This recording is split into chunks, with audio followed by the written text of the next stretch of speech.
জবান খুলে পড়েন আউযু বিল্লাহি মিনাশ বিসমিল্লাহির রহমানির রহিম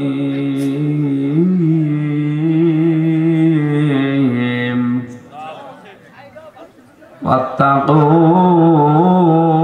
ইয়াওমা তুরজাউনা ফীহি ইলাল্লাহ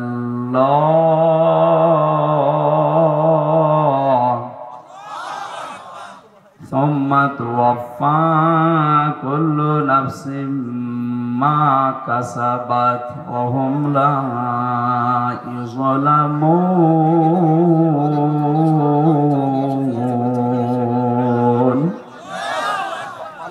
সাদাকতা ইয়া রাব্বানা। عن عبد الله بن مسعود رضي الله تعالى عنه قال قال النبي صلى الله عليه وسلم الظلم ظلمات يوم القيامة إلى آخر الحديث رواه ابن ماجه. وقال تعالى في شان حبيبي وما زادهم إلا إيمانا وتسليما. اللهم صل على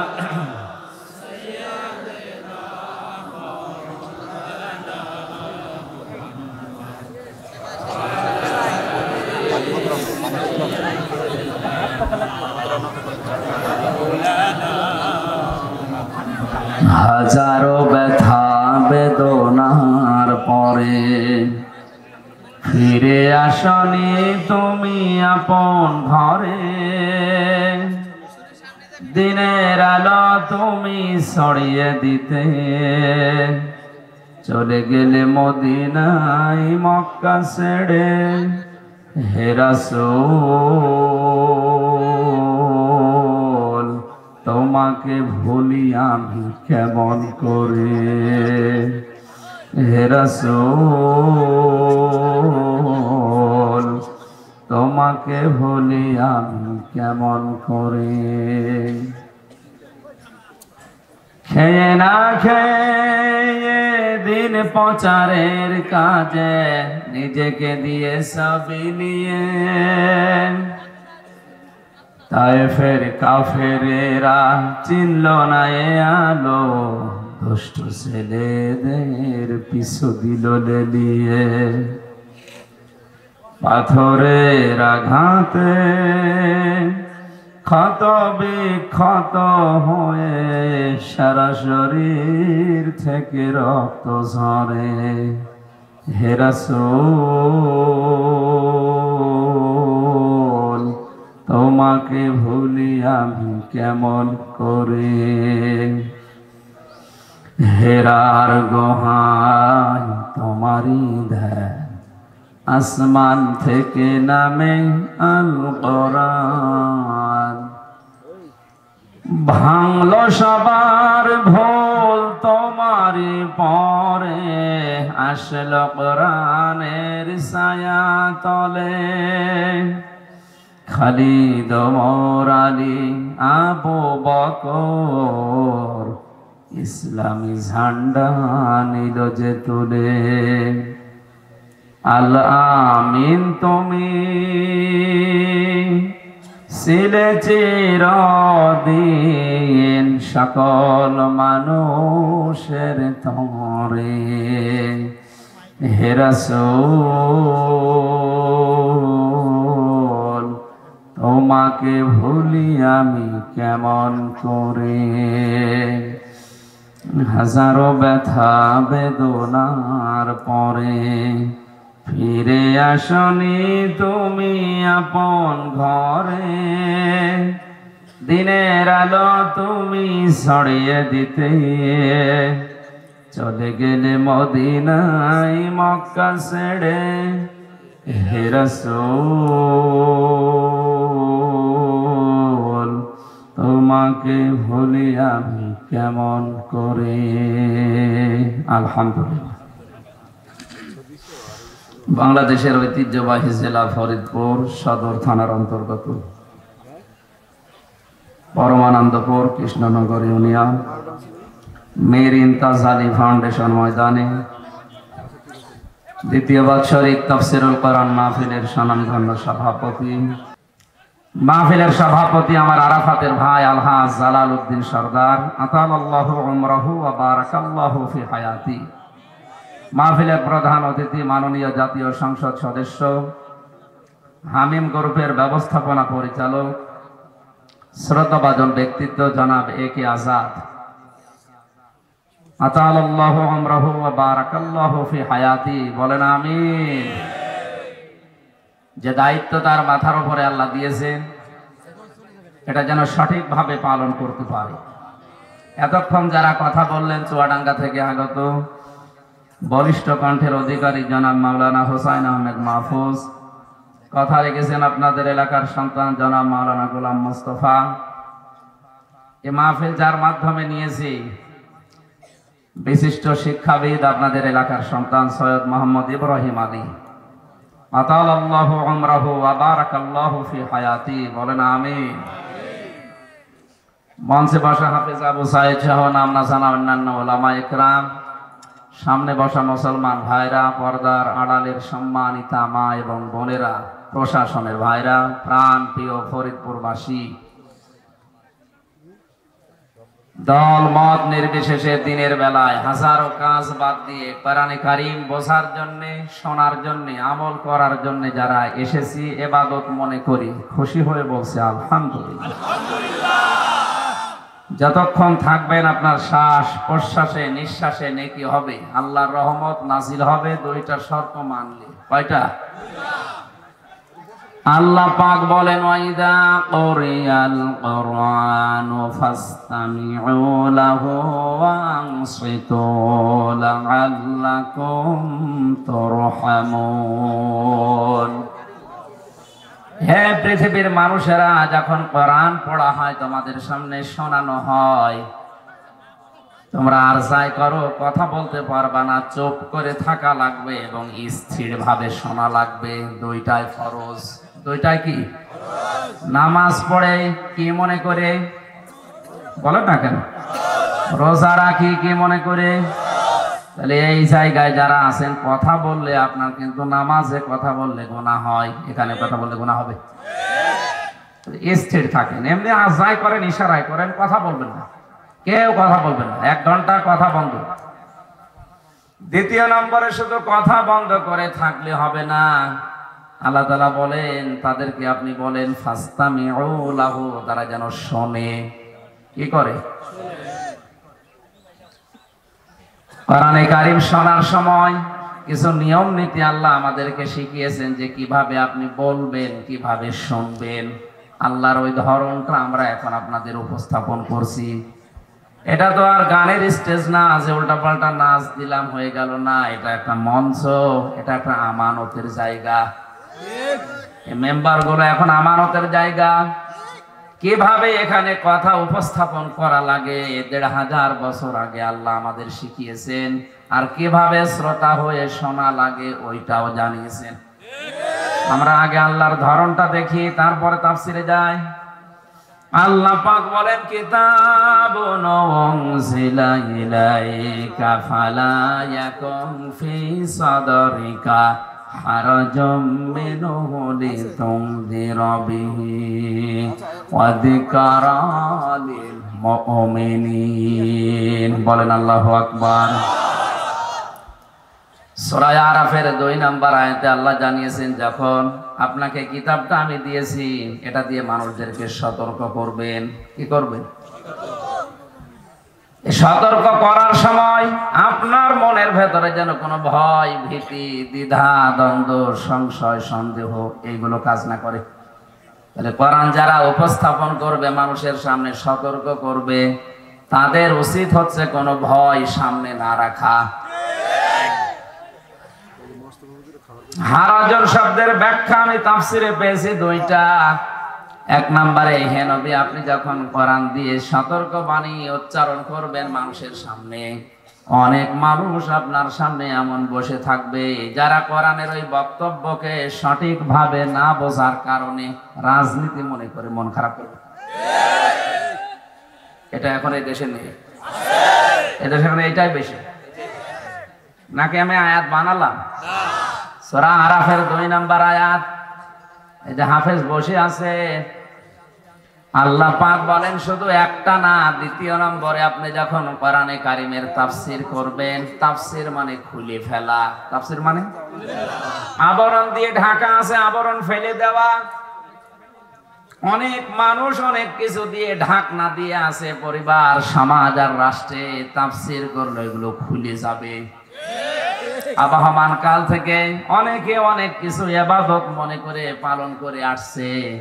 নবী আপনি যখন কোরআনের ব্যাখ্যা, বিশ্লেষণ, তাফসীর করবেন তখন ওইগুলো তো টিকবে না।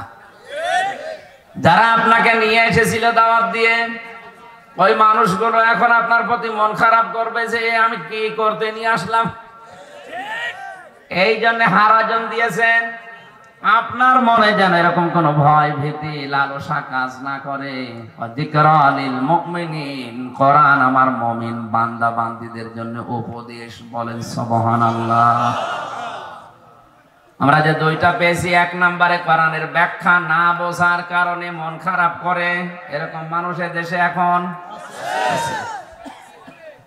সুবহানাল্লাহ ওয়ালহামদুলিল্লাহ লা ইলাহা ইল্লাল্লাহ। সুবহানাল্লাহ ওয়ালহামদুলিল্লাহ লা ইলাহা ইল্লাল্লাহ। লা ইলাহা ইল্লাল্লাহ মুহাম্মাদুর রাসূলুল্লাহ। ফরিদপুরবাসী, কোরআনের কোন শব্দ যদি কেউ বোঝার জন্য মন মানসিকতা 100 ভাগ দিয়ে চেষ্টা করে, যদি নাও বোঝে তাও 500 রাকাত নফল নামাজের সওয়াব হয়। দেখেন তো কত মানুষ চেষ্টা করছে বোঝার, আর আপনি কথা বলেন। আল্লাহ রাব্বুল আলামিন বলেন, হে নবী, এ কারণে আপনাকে কোরআন যখন আপনি তাফসীর করবেন, এই 2টা বিষয় খেয়াল রাখবেন। আবহমান কাল থেকে অনেক নিয়ম নীতি মানুষ ধর্ম মনে করে পালন করে, কিন্তু আসলে ওইটা ধর্মের নামে অধর্ম। কোরআনের তাফসীর করলে এগুলো টিকবে না। আমি একটা বলছি, প্রায় 34টা আমি পেয়েছি, একটা বলছি, দেখেন মেলে কিনা। বলবো ওয়ালিল্লাহিল আসমাউল হুসনা ফাদউহু বিহা ওয়া যারুল্লাযীনা ইউলহিদুনা ফি আসমাই। সূরা আরাফ। এই কথা বলেন কেন এখানে? আপনি মোবাইল বন্ধ করে রাখেন তো, যত গুরুত্বপূর্ণ হোক 1 ঘন্টা বন্ধ করে রাখেন, 1 ঘন্টা বন্ধ করে রাখেন। সব মানুষ তাকাচ্ছে এদিকে, মোবাইল বন্ধ করেন, 1 ঘন্টা পরে খুলবেন। যে কল দেয় দিক, একবার একটু বান্তাল মান্তাল নিয়ে আসছে, এক বেদের মেয়ে এসে সব হয় নাকি? বারবার কথা তোলা যায়? বলেন তো, অনেক কিনে বলেন তো। আরে লাইনে আসলে আর লাইন এখন আবার সে বন্ধ না করা লাগবে। আমরা তো এটাই জানিয়ে দিয়েছি, বঙ্গবন্ধু বলে বন্দনা শুরু করবেন, শেখ হাসিনা বলে দোয়া থেকে শেষ করবেন। সেটাই তো করবো, তো যে সময় দেবেন তো। আর বারবার এভাবে ডিস্টার্ব করলে তো আমি আসল কথাই ভুলে যাবো। তাফসীরুল কোরআন মাহফিল লিখে দিয়েছেন, এত মানুষ নিয়ে আসলেন, আর এই মানুষগুলো চলে যাবে? একটু খেয়াল করুন। 34টার ভেতরে আমার ছোট দৃষ্টিতে এই প্রথমটা। এই আল্লাহ বলেন আমার অনেক নাম আছে। এটা সূরা আরাফের আয়াত 181 নাম্বার। আমার অনেক সুন্দর সুন্দর নাম আছে, যে নামে পারো তোমরা আমাকে ডাকো, কিন্তু সাবধান, যারা ইলহাদ করে তাদের সাথে আমার নাম তোমরা ডেকো না। এই আয়াতটা কোরআনে আছে না নেই? আল্লাহর নাম আছে প্রায় 5000-এর উপরে। আমরা অনেকে 99টা জানি, কায়দার পেছনে আছে এইটাই অনেকে জানি। মহান আল্লাহর নাম আছে 5000-এর উপরে। যে নাম ধরে ডাকে অসুবিধা নেই, উনি ডাক শুনবে। কিন্তু সাবধান বাণী দিয়েছেন, যারা আল্লাহর নাম উলট পালট করে ফেলে, আল্লাহর নাম কেটে সেটে বাদ দেয়, আল্লাহর নামকে ইলহাদ করে পরিবর্ধন করে ডাকে, তাদের সাথে তোমরা ডাকবা না। এখন আল্লাহর নাম উচ্চারণ করার জন্য কোরআনে কারিমে যেগুলো আমরা পাই, আর রহমান, আর রহিম, সুবহানাল্লাহ, আলহামদুলিল্লাহ, লা ইলাহা ইল্লাল্লাহ, আল্লাহু আকবার, এগুলো কোরআনে নেই। আল্লাহ জানিয়ে দিলেন আমাকে এভাবে ডাকো, কিন্তু আমার নাম যেন উল্টা পাল্টা করো না, আমার নাম কাটছাট করে বাদ দিও না। আজ যারা আল্লাহ আল্লাহ জিকির করার পাশাপাশি হু হু করে, এটা কি কাটছাট হয়েছে না হয় নাই? এদের নামের সাথে নাম বলে ডাকা জায়েজ নেই। দুনিয়ায় 3টা গোনার নাম আমি পেয়েছি, গোনা একটা, কিন্তু শাস্তি হবে ডবল, তার ভেতরে এটা একটা। যারা আল্লাহকে ডাকে পাশাপাশি অন্য কাউকে জুড়ে দেয়, এটা সূরা ফুরকানে আছে 19 নাম্বার পারা 4 নাম্বার পৃষ্ঠা 14 নাম্বার লাইনের মাঝে আছে, মাআল্লাহি ইলাহান আখার। এই যে মাআল্লাহ, আল্লাহর সাথে অন্য কাউকে ওরা জুড়ে দেয়। কত মানুষ আজ আল্লাহর নামের পাশাপাশি ইয়া আলী বাবা, খাজা বাবা, দয়াল বাবা বলে ডাকতেছে। এমনকি রাসূলুল্লাহর নামেও জিকির বানিয়েছে, ইয়া রাসূলুল্লাহ, ইয়া রাসূলুল্লাহ, এটা হারাম। রাসূলের নামে কোনো জিকির নেই, রাসূলের নামে আছে দরুদ। বলেন বলেন, রাসূলের নামে জিকির আল্লাহ। সাফ কথা বলছি, আল্লাহর সাথে যারা অন্য কাউকে জুড়ে ডাকছেন, তাদের সাথে ডাকা নিষেধ। আমার মনে হয় আচ্ছা যদি বাংলাদেশে মেনে নেয়, এদেশের অনেক দরবার এমনি উঠে যাবে, এ জেলা থেকে শুরু হবে।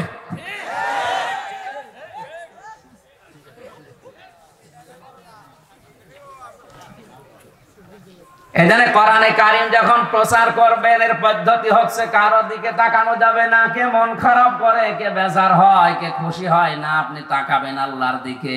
আর যারা শুনবে তাদের দায়িত্ব কি?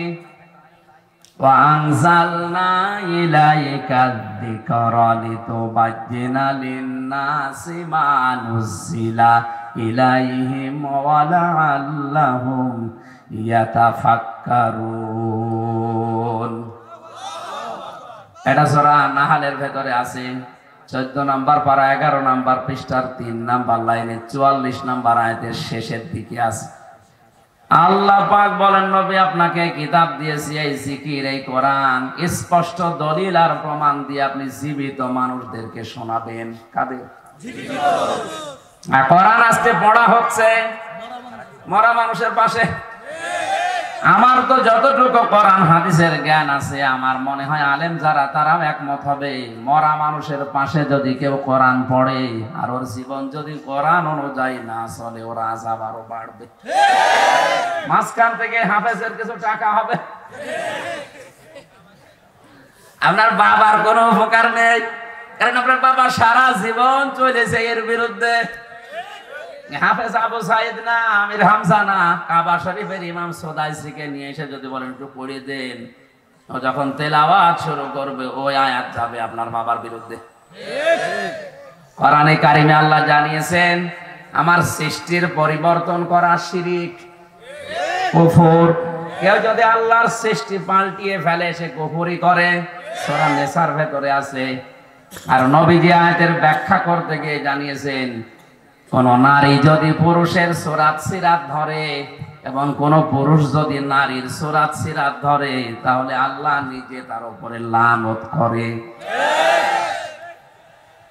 এখন যে লোকটা মারা গেল, এই লোকটা কিন্তু ট্রান্সজেন্ডারের পক্ষে ছিল, শরীফ থেকে শরীফা হওয়ার পক্ষে ছিল। সকালে উনি শরীফ, বিকালে বলছে না আমার শরীফা শরীফা লাগছে। আপনি হন, অসুবিধা নেই, কিন্তু এটা যদি রাষ্ট্রীয় ভাবে কায়েম হয়ে যায়, সিলেবাসে তো এখন আছে ঠিক 7 এর বইতে, কিন্তু এটা যদি রাষ্ট্রীয় ভাবে কায়েম করে ফেলে কি হবে আপনি টের পাচ্ছেন। সকালবেলা বেটা শরীফ ছিল, বিকালে নিজে নিজেই বলছে আমি শরীফা, এখন আমার মহিলা হোস্টেলে সিট দেওয়া লাগবে, বাধ্য হয়ে দেওয়া লাগবে, কারণ এটা রাষ্ট্রীয় আইন। অথচ ওই হোস্টেলে আপনার মেয়ে আছে, আপনার বোন আছে, কথা বলছে না। ও শরীফা যতই দাবি করুক মাল কি, ও শয়তান যতই দাবি করুক আমি শরীফা, ও মাল কি? ওরা যদি থাকতে দেন আপনার বোন ঠিক থাকবে, আপনার মেয়ে, আপনার ফুফু, কয়দিন পরে তো জারজ হবে। কোথায় যাচ্ছে টের পাচ্ছেন? অত এর পক্ষে ছিল আয়াত যখন আপনি পড়বেন, ইউসিকুমুল্লাহু ফি আওলাদিকুম লিয-যাকারি মিসলু হাযিল উনসায়াইন। হাফেজ তো অবশ্যই আয়াত পড়বে না, পড়বে না? তেলাওয়াত করতে করতে আয়াতে যখন আসবে ফেরেশতা গোতা দিয়ে বলবে, বেটা তোর তো এই আয়াত জীবনে ছিল না।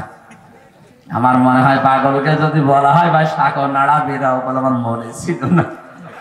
ফেরেশতাদের যদিও মনে ছিল না, আপনি এর দিয়ে মনে করিয়ে দিচ্ছেন, ওর আযাব আরো বাড়বে।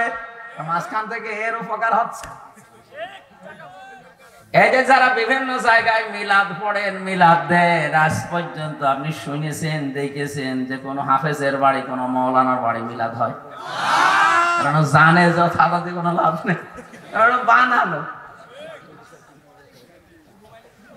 মিলাদুন শব্দের শাব্দিক অর্থ নবীর জন্ম বৃত্তান্ত।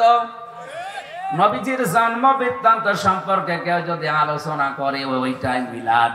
আর সিরাত মানে আল্লাহর নবীর 63 বছরের জীবন থেকে আলোচনা করে শিক্ষা নেওয়া। আমাদের দেশে মিলাদ মাহফিলে কোনো ঝামেলা সেরকম দেখি না। সমস্যা কিছু যদি হয় সিরাত মাহফিলে, কারণ নবীজির সিরাত বললে এই দেশে অনেক কিছুই মাইনাস হয়ে যাবে। আমি যে 34টার একটা একটু টাচ দিলাম, যে আবাহমান কাল থেকে অনেক মানুষ বিভিন্ন পীরের মাধ্যমে, খানকার মাধ্যমে ইবাদত মনে করে। ওরা মনে করে হো এটাও করা ইবাদত, আলী বাবা, শাহ আলী বাবা, খাজা বাবা এইটাও ইবাদত মনে করে না? না তো করে কেন? না এত কিছু আপনি বুঝতেছেন, আরে সহজ বিষয় বোঝেন না মানে? এই আয়াতটা আপনি 10 বার শুনবেন, দরকার হয় বুঝবেন না মানে? এই যে বোঝার পরে যারা না বোঝার ভান করে থাকে, আয়াতের উপরের আয়াতে আছে লাহুম কুলুবুল লা ইয়াফকাহুনা বিহা, যারা বোঝার পরেও না বোঝার ভান করে থাকে এরা জাহান্নামী। এই আয়াতের আগের আয়াতে শব্দটা আছে ওয়ালাকাদ জারানা লি জাহান্নামা কাসীরাম মিনাল জিন্নি ওয়াল ইনস লাহুম কুলুবুল লা ইয়াফকাহুনা বিহা। সূরা আরাফ 9 নাম্বার পারা 13 নাম্বার পৃষ্ঠার প্রথম নাম্বার লাইনের 179 নাম্বার আয়াত। আল্লাহ পাক বলেন, আমি বহু জিন আর মানুষকে জাহান্নামে দেব, এই জন্যই বানিয়েছি। 3টা গুণ যাদের ভেতরে পাওয়া যায় তারা চির জাহান্নামী। 1 নম্বরে যাদের বিবেক আছে, জ্ঞান আছে, মগজ আছে, হৃদয় আছে, কিন্তু চিন্তা নেই। এই পরমানন্দপুর বাজারে তেলের কেজি মনে করেন 120 টাকা, ফরিদপুরে 115 টাকা। এই 5 টাকা বাঁচাতে আপনি হেঁটে হলেও ওখানে চলে যাচ্ছেন। এটা তো ভালোই বুঝতেছেন। আর কোরআনের এই সহজ কথাগুলো আপনার বুঝে আসে না, আপনি শিরিক করছেন।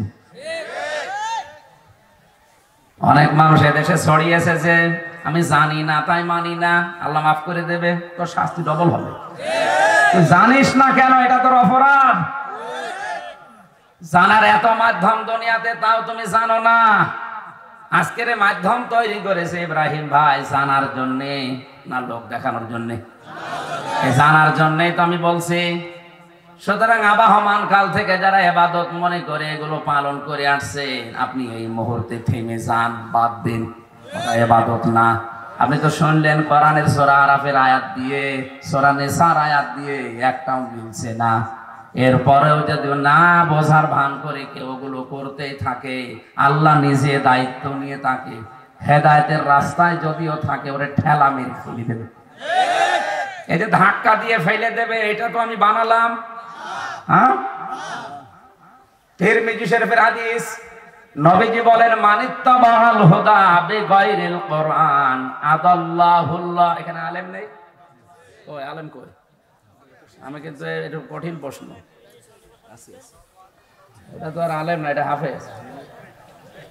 আলেম যারা আছেন যদি থাকেন আপনি মিলিয়ে দরকার তার কাছে জিজ্ঞাসা করেন।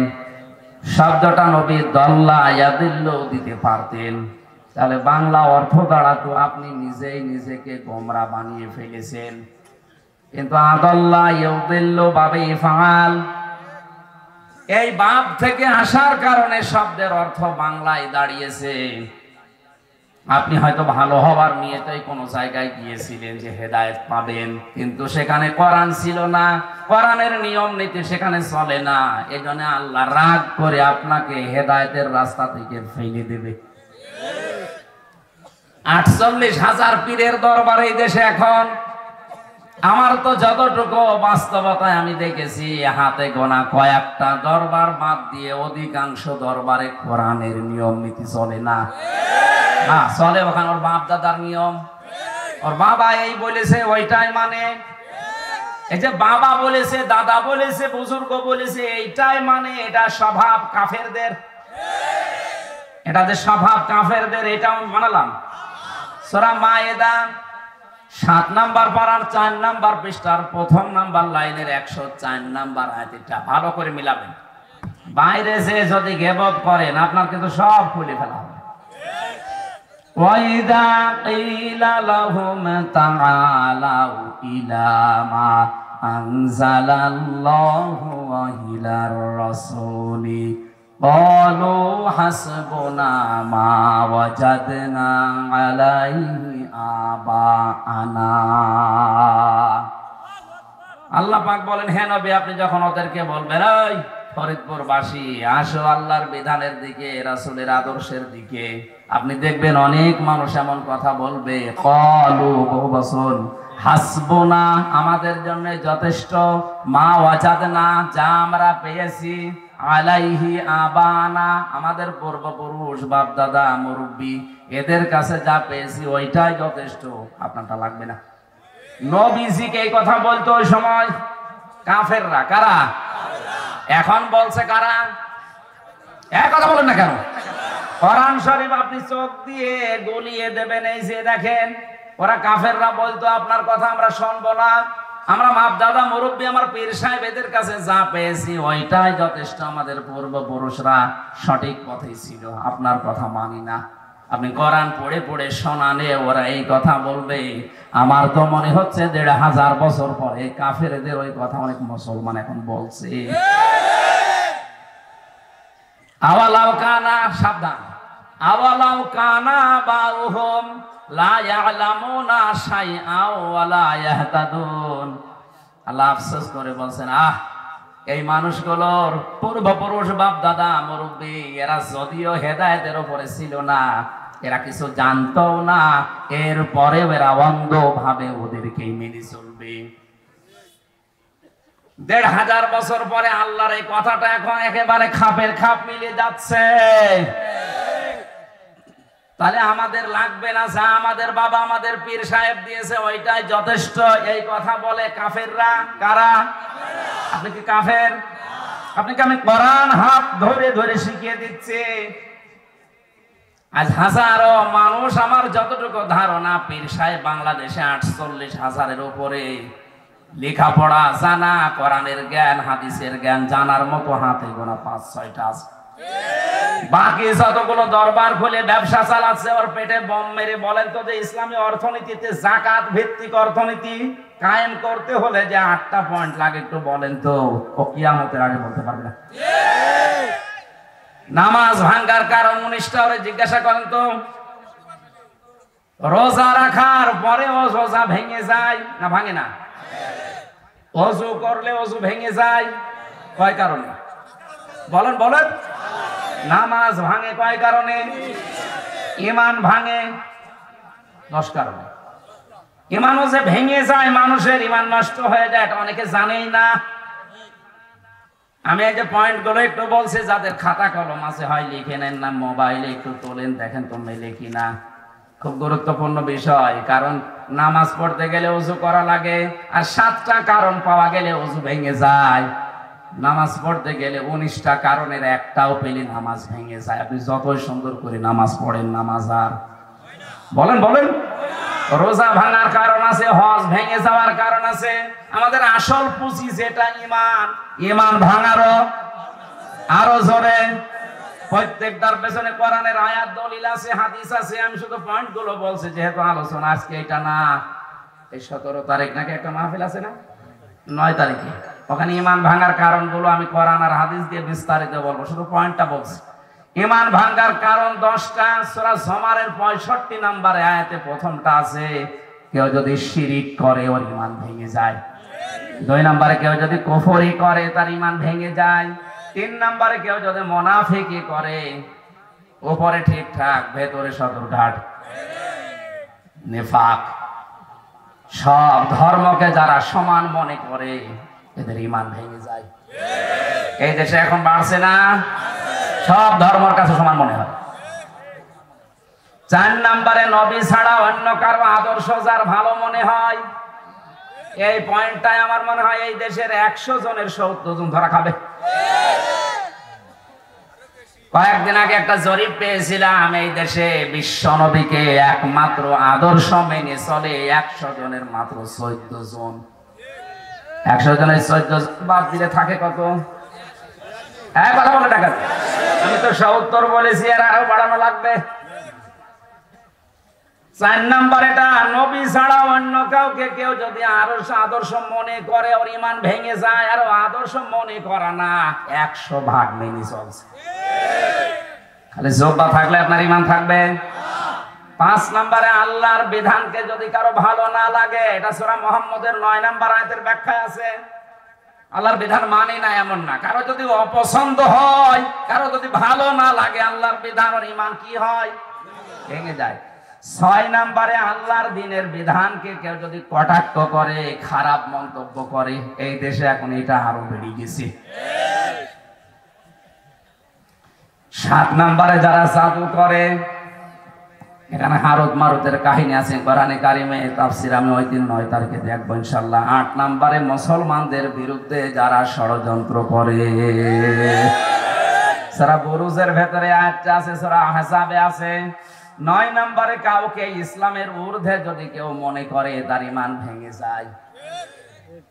কোরআনে ছিল, সূরা তাওবায় আছে, ওয়া কালিমাতুল্লাহি হিয়াল উলিয়া, তোমরা যেখানেই থাকো আল্লাহর কালিমাকে উপরে রাখবা। এখন এই দেশে নেই আল্লাহর কালিমা, এখন আর ঘরে অফিসে উপরে থাকে না, উপরে অন্য কেউ আছে। আপনার ঈমান আছে বলেন? আপনি উপরে লিখে রাখতে পারেন না দেওয়ালের পেছনে যে আল্লাহু আকবার, লা ইলাহা ইল্লাল্লাহ শব্দগুলো লিখে রাখতে পারেন না? কোন কারণে আপনি ওই জায়গায় আপনার মাকে, বাবাকে, ছেলেকে টাঙিয়ে রেখেছেন বলেন? এখানে কি বললাম? 9 নম্বরে কাউকে ইসলামের ঊর্ধ্বে যদি কেউ মনে করে, সে তার ঈমান নষ্ট করে ফেলেছে। আর ঈমানই যদি না থাকে আপনার নামাজ কাজে দেবে। 10 নম্বরটা ঝামেলা, এটা বলার দরকার নেই। এটা সূরা সেজদার 22 নম্বর আয়াতে আছে, ইসলামের কোন বিধানকে কেউ যদি ঘৃণা করে তার ঈমান সঙ্গে সঙ্গে নষ্ট হয়ে যায়। নারী পুরুষের সমান অধিকার আল্লাহ দিয়েছে। যে আয়াত পড়লাম সূরা নিসার 11 নম্বর আয়াত, এক পুরুষ যদি 2 টাকা পায়, মেয়ে পাবে 1 টাকা, সেটা সমান করার জন্য অনেকে উঠে পড়ে লেগেছে। আবার দাবিও করে আমি মুসলমান, তুই তো কাফেরের চাইতে খারাপ। কোরআনে কারীম যারা শুনতে এসেছেন তাদেরকে আল্লাহ দায়িত্ব দিয়েছেন, হে নবী আপনি জীবিত মানুষদের সামনে পড়বেন, আর যারা শুনতে আসবে তাদের দায়িত্ব হচ্ছে এই কথাগুলো শোনার পরে বাড়ি যেয়ে তারা চিন্তা ভাবনা করবে। করবেন তো? আজকের আলোচনার বিষয় হচ্ছে কিয়ামতের ভয়াবহতা, খুব গুরুত্বপূর্ণ বিষয়। জবান খুলে কোরআনের সোনালী আয়াত পড়েন, আউযু বিল্লাহি মিনাশ শাইতানির রাজিম, বিসমিল্লাহির রহমানির রহিম, ওয়াত্তাকু ইয়াওমান তুরজাউনা ফীহি ইলাল্লাহ সুম্মা তুওয়াফফা কুল্লু নাফসিন মা কাসাবাত وهم لا يظلمون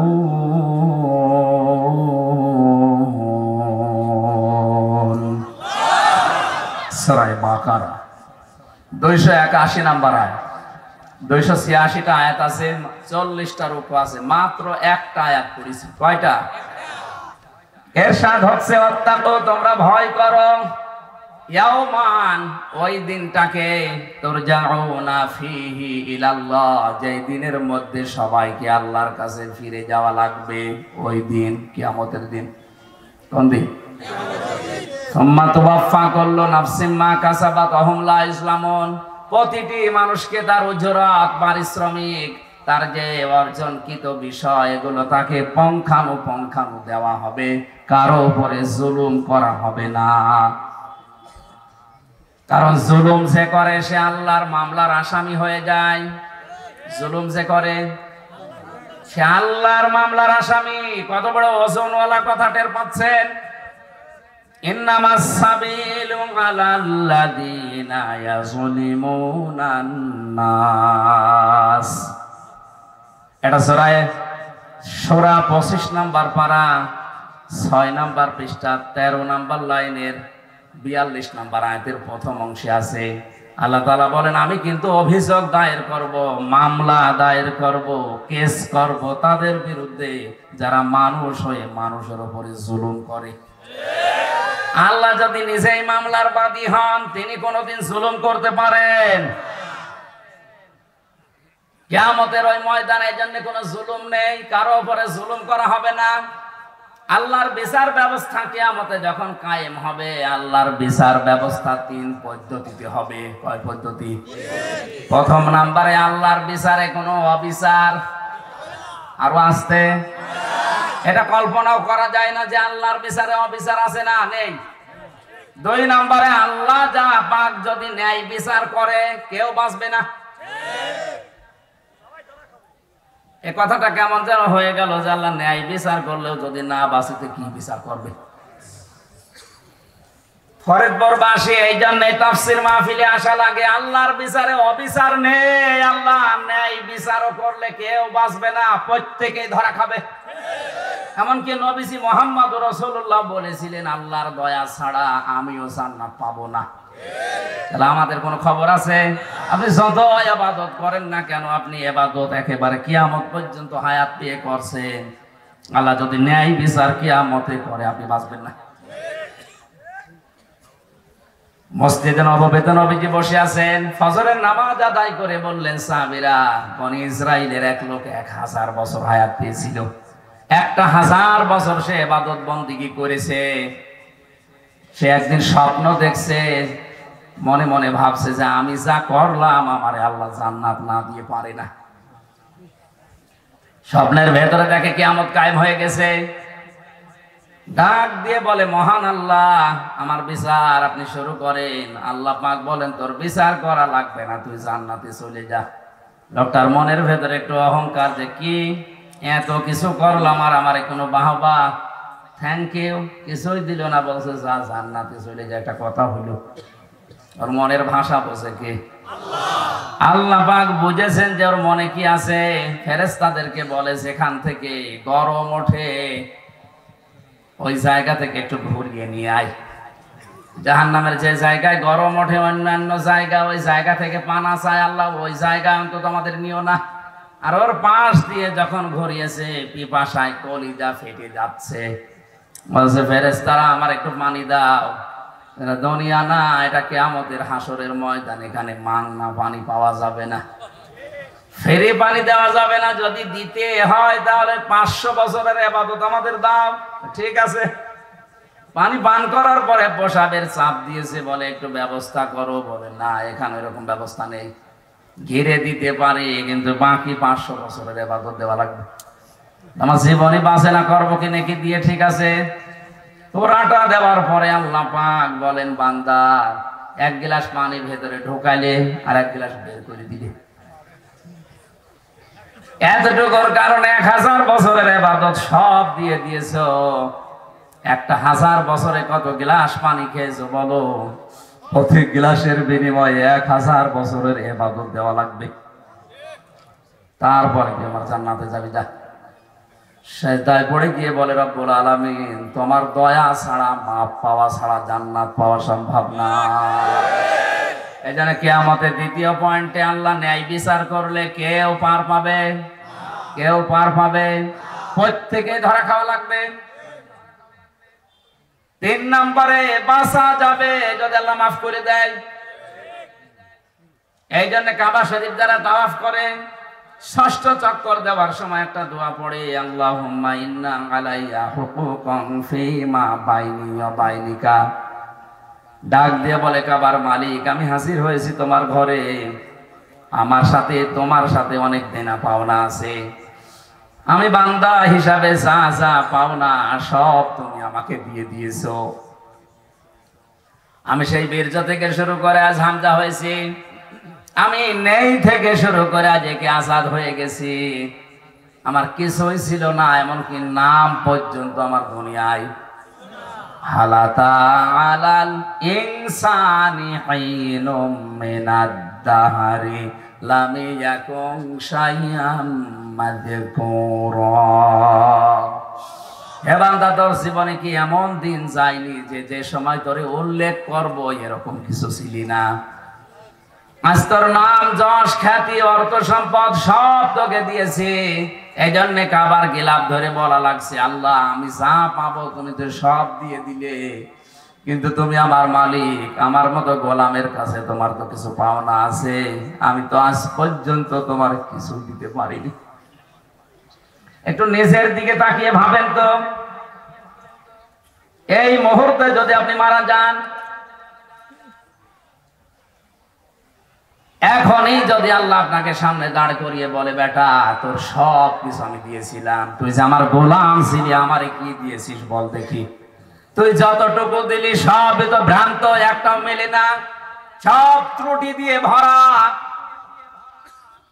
সাহাবীরা এই কারণে কাঁদতেন, আমাদের তো কান্না আসে না কারণ আমরা ওই সেন্সে নেই।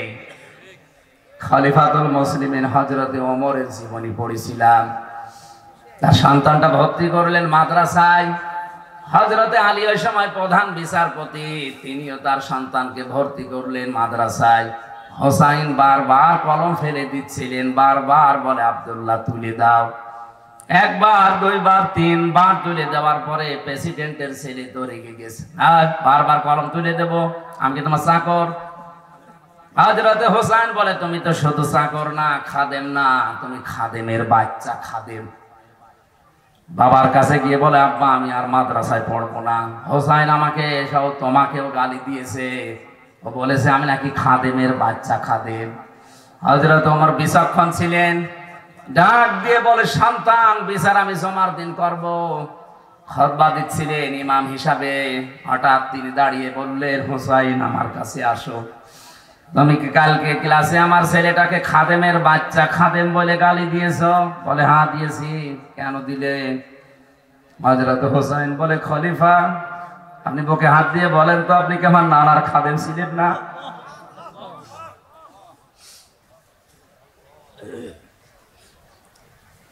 আমি হোসাইন নিজে দেখেছি আপনি আমার নানার খেদমত করছেন, খাদেমকে আমি কি বলবো? আপনি তো আমার নানারই খাদেম ছিলেন। হযরতে ওমর বলে হোসাইনের কথাটা লিখে দিতে পারবা? বলে কাগজ নিয়ে আসেন। খেজুরের পাতা নিয়ে এসেছে, লিখে দিয়েছে আমি হোসাইন বলছি ওমর আমার নানার খাদেম ছিল, আমি দেখেছি, সই করে দিলাম হোসাইন ইবনে আলী। হযরত ওমর কাগজটা হাতে নিলেন, চমা খেলেন, ডাক দিয়ে বলে নবীর সাহাবীরা বিচার হয়ে গেছে। ছোট মানুষ আব্দুল্লাহ তো বসে না, বলে বাবা তুমি তো বিচার শুরুই করলে না, হয়ে গেল কি করে? হযরত ওমর চোখের পানি ফেলে দিয়ে বলে সন্তান আমি যে বিচার করেছি দুনিয়া না মরণের পরেও কাজে লাগবে।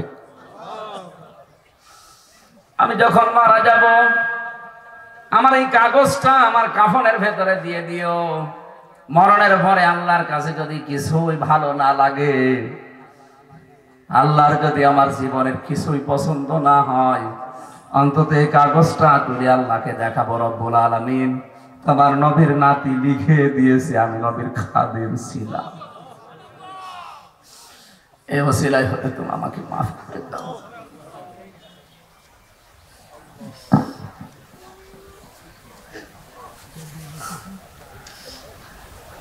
বাংলার মুসলমানেরা আমরা আছি কোন দুনিয়ায়, কোন ধান্দায়? তারাও তো মানুষই ছিল।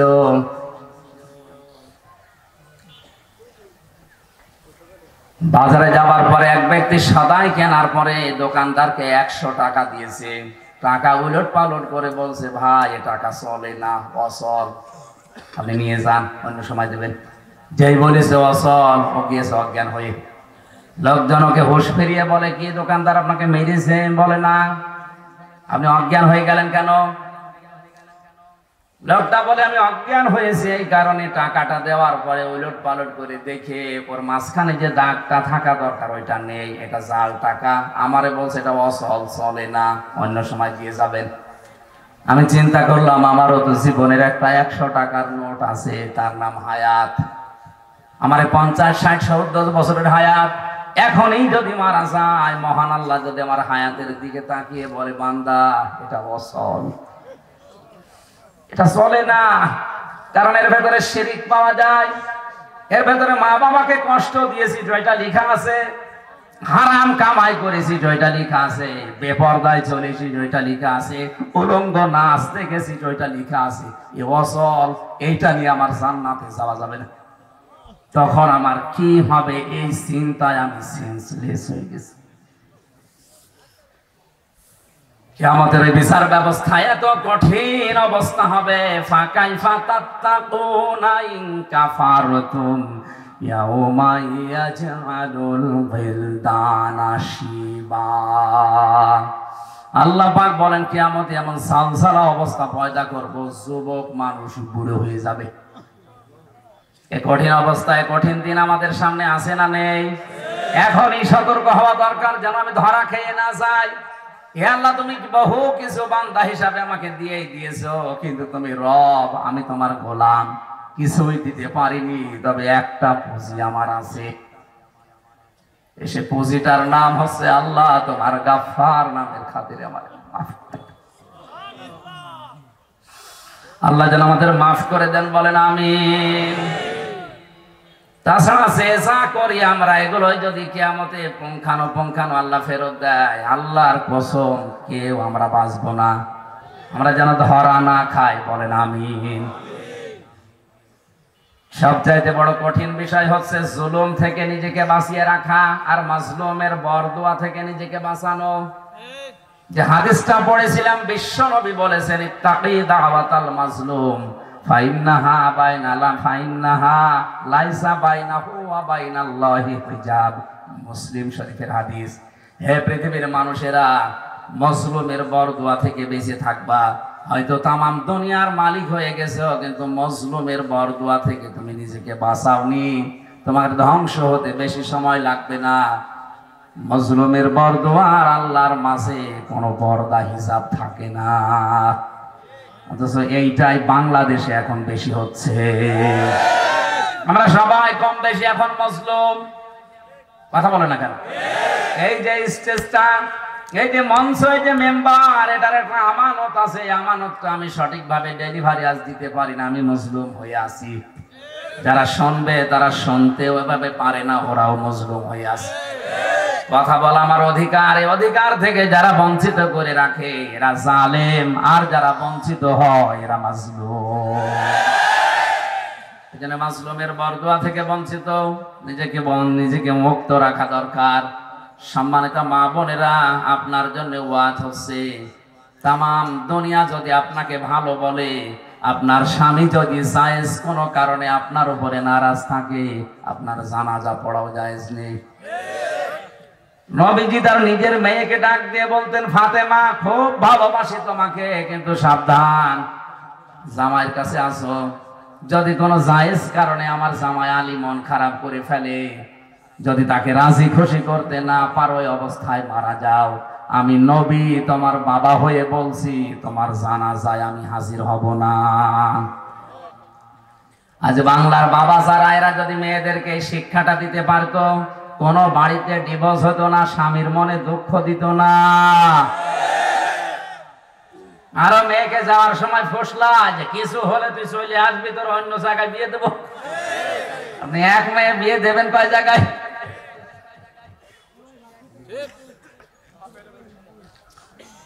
দুইজন মহিলাকে এই দুনিয়ায় স্মরণীয় করে রাখা হয়েছে একেবারে সবচাইতে বেশি। এই কান লাগান।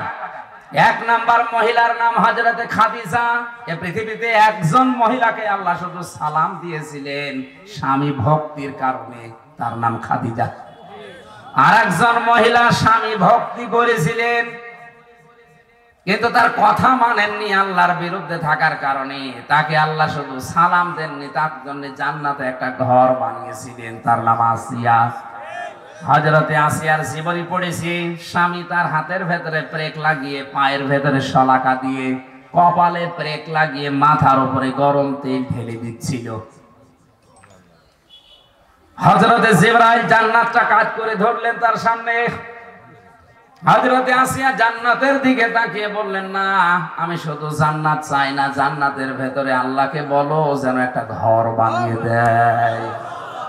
ইযে ক্বালাত রাব্বি ইবনিলি ইনদাকা বাইতান ফিল জান্নাতি ওয়া নাজ্জিনি মিন ফিরআউনা ওয়া আমালিহি ওয়া নাজ্জিনি মিনাল কওমিজ যালিমিন। এই যে কঠিন অবস্থা চলছিল, হযরতে আসিয়া ডাক দিয়ে বলে, রব্বুল আলামিন একটা ঘর বানাও আমার জন্য, যেখানে বসে সব সময় তোমারে দেখা যায়। আমার উপর অত্যাচার চলছে, এই দৃশ্য দেখে তোমার যেন রাগ হয়ে না যায়। তুমি আমার স্বামীর অত্যাচার থেকে আমাকে বাঁচাও, কিন্তু আমার স্বামীর উপরে গজব দিও না। ফরিদপুরের মা বোনেরা কথা বললেই ওরা মনে করে আমাদের বিরুদ্ধে বলছে। আমি আপনাকে ভালোবাসি, আপনাকে বাঁচাতে চাই, এই জন্য বলছি। আপনি হয়তো নামাজ পড়েন, রোজা রাখেন, কালো বোরকা পরেন, কথায় কথায় স্বামীর মনে দুঃখ দেন, খোঁটা দেন, এমন এমন আচরণ করেন যেন সে কষ্ট পায়। আল্লাহর কসম, আপনাকে জান্নাত না জান্নাতের ঘ্রাণও আল্লাহ শোকাবে না। আপনার স্বামীকে ফেরাউনের চাইতেও জানোয়ার ছিল। কথা বলেন না কেন? এত বড় জানোয়ার ফেরাউন, এর মতো স্বামী দুনিয়ায় কারো আসবে না। নিজের স্ত্রীর হাতে ব্রেক লাগিয়েছে খালি ঈমানের কারণে। আপনি নামাজ পড়তে গেলে ও কি মাথায় গরম তেল ঢেলে দেয়? এত বড় কঠিন স্বামী তো আপনার না। হ্যাঁ, হয়তো একটু একটু অন্যদিকে লাইন করে, তাই অবশ্য ঠিক না। পরকীয়া প্রেমে যারা আছেন থামেন। স্ত্রীরা একটু উদার হবেন, আপনার স্বামীকে কন্ট্রোল করেন। আপনি নিজের থেকে যদি একটু উদারতা দেখান, যা আল্লাহ দিয়েছে উজাড় করে দেন, জীবনেও অন্য জায়গায় লাইন করতে পারবে না। এমনি ওর শরীর চলে না, ও হাড় বাল দিয়ে ঠিকই আছে। ও যদি লাইন করে, এটা মিথ্যা কথা। এই স্বামী স্ত্রীদের কাছ থেকে সঠিক রেসপন্স না পাওয়ার কারণে হাজারো মানুষ পরকীয়া প্রেমে লিপ্ত। আর এইগুলো করার কারণে সংসারে অশান্তি হয়, শেষ পর্যন্ত বউ মেরে ফেলে। আর এইরকম আসামি এখন জেলখানায় বেশি। এই 3 বছরের ভেতরে আমি দেখেছি বউ মারা মানুষই বেশি। 30 বছর জেল খাটতেছে একটা বউ মেরে। এখানে এর উপরে ওখান থেকে টুকে টুকে রেখেছিলাম, বাইরে এসে 2টা বই লিখেছি। একটা দাম্পত্য জীবনে স্বামী স্ত্রীর যে সমস্যা, কলহ এবং তার সমাধান কি করে করা লাগবে। হঠাৎ করে না বুঝে আপনি বউটা মেরে ফেললেন, 30 বছর জেলে থাকা লাগবে, এরপরে ফাঁসি দিয়ে দেবেন, তাহলে এক ঘরের ভেতরে আপনি এমনি পাগল হয়ে যাবেন। খুব সাবধানে। পারিবারিক জীবনে এই সমস্যাটা সারা দেশে একই অবস্থা। যাওয়ার সময় বইটা যাদের সামর্থ্য আছে নিয়ে যাবেন। আমার ওই খালি প্রিন্টিং খরচটা দেবেন, কাজে লাগবে। ওরা বইটা আপনার স্ত্রীকে পড়াবেন, স্ত্রীরটা, আর স্বামীরটা স্বামীকে পড়াবেন। 2টা আছে, আমি জানি না, ওই যে গাড়িতে আছে, কোন জায়গায় গাড়ি আছে, যাওয়ার সময় নিয়েছে। আমার মনে হয় আমার গলা এবং শরীর সবই খারাপ। জোর করে করে আমি এগুলো, আমার শরীরও সাপোর্ট দিচ্ছে না, গলাও সাপোর্ট দিচ্ছে না। জোর করে করে করা। 5 মিনিট আছে আসরের নামাজের। আমরা আয়াতটা এখন শেষ করতে গেলে অনেক সময় লাগবে। কুল্লু নাফসিন মা কাসাবাত, যে কাসাবা শব্দটা খুব গুরুত্বপূর্ণ শব্দ। এই 2-3 দিন পরে মনে হয় একটা মাহফিল আছে এই কামারখালী দয়রামপুরে, ওখানে রাত 9টা থেকে 11টা পর্যন্ত। ওখানে যেন আমি এই আয়াতের পরবর্তী শব্দ থেকে শুরু করবো ইনশাআল্লাহ। আল্লাহুম্মা আমিন। রব্বানা যালামনা আনফুসানা ওয়া ইল্লাম তাগফির লানা ওয়া তারহামনা লানাকুনান্না মিনাল খাসিরিন। রব্বুল আলামিন দিনের বেলায় হাজারো কাজ বাদ দিয়ে তোমার বান্দা বান্দিরা এখানে বসে আছে, যতটুকু শুনেছি আমল করার তৌফিক দাও। সওয়াব যদি দিয়ে থাকো কোটি কোটি করে বাড়িয়ে দাও, আমাদের যিনি সুপারিশ করে জান্নাতে নিয়ে যাবে নবীর রওজায় দিয়ে দাও। মা বাপ যারা হারিয়ে ফেলেছে আমাদের মা বাপকে মাফ করো। কত মানুষ অসুস্থ দোয়া চেয়েছে আজকে, আল্লাহ তুমি তাদেরকে শেফায়ে কামেলা আজেলা দান করো। রব্বুল আলামিন মুক্ত জীবনে যখন ফিরিয়ে দিয়েছো, তুমি আমার কণ্ঠটা আগের অবস্থায় ফিরিয়ে দাও, আমার শরীরকে স্বাভাবিক করে দাও। আল্লাহ বহু কষ্ট করে কথা বলা লাগছে, মেহেরবানি করে তুমি আমার কণ্ঠটা ভিক্ষা দাও। সম্মানিত মা বোনদেরকে খাদিজার মতো আয়েশার মতো বানিয়ে দাও। অনেকের রোগ শোক আছে, তুমি শেফা দিয়ে দাও। মাহফিলের সম্মানিত সভাপতিকে কবুল করো। প্রধান অতিথি আমাদের এমপি সাহেব একে আজাদ সাহেবকে কবুল করো। আমার ইব্রাহিম ভাই সহ নাম না জানা যত মানুষ এই মাহফিলের জন্য শ্রম দিয়েছে, আল্লাহ তুমি তো দেখেছো কে কি করেছে, তার দিকে তোমার রহমত ওইভাবে এগিয়ে দাও। আল্লাহুম্মা লা তারুদ্দানা খায়বিন। আল্লাহ আমার শরীরের দিকে তাকিয়ে আমি শেষ করে দিলাম, আগামীতে এই মাহফিলটা বিশাল আকারে তুমি কবুল করে নিও। এলাকায় মাটির নিচে যত মানুষ আছে এই মাহফিলের ইজ্জতে, কোরআনের মাহফিলের ইজ্জতে তুমি সব কবরকে জান্নাত বানিয়ে দাও। আলহামদুলিল্লাহি রাব্বিল আলামিন। যখনই মরণ আসবে আজরাইলকে দেখার সঙ্গে সঙ্গে যেন আমরা পড়তে পারি লা ইলাহা ইল্লাল্লাহু মুহাম্মাদুর রাসূলুল্লাহ। আসসালামু আলাইকুম। ওই যে ওখানে গাড়ি আছে, গাড়ি থেকে নিয়ে যান, যাওয়ার সময় গাড়ি থেকে ওটা নিয়ে যান। স্ত্রীকে দেবেন, স্ত্রী স্বামীকে দেবেন, কাজে লাগে।